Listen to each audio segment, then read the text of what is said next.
الذكاء الاصطناعي يحدث نقلة نوعية في تطوير التطبيقات التجارية، فهو يسرع عملية البرمجة عبر توليد أكواد برمجية آلياً، مما يقلل من الوقت والجهد اللازمين.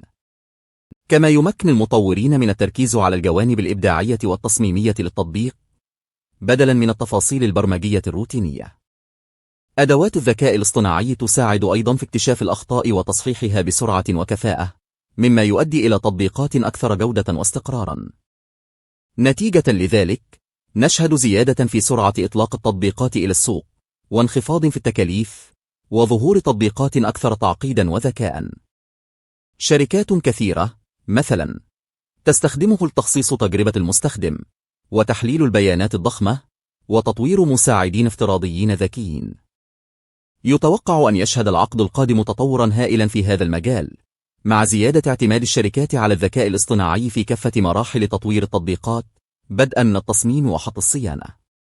فبفضل الذكاء الاصطناعي، تتجاوز تطبيقات المستقبل حدود ما هو ممكن اليوم.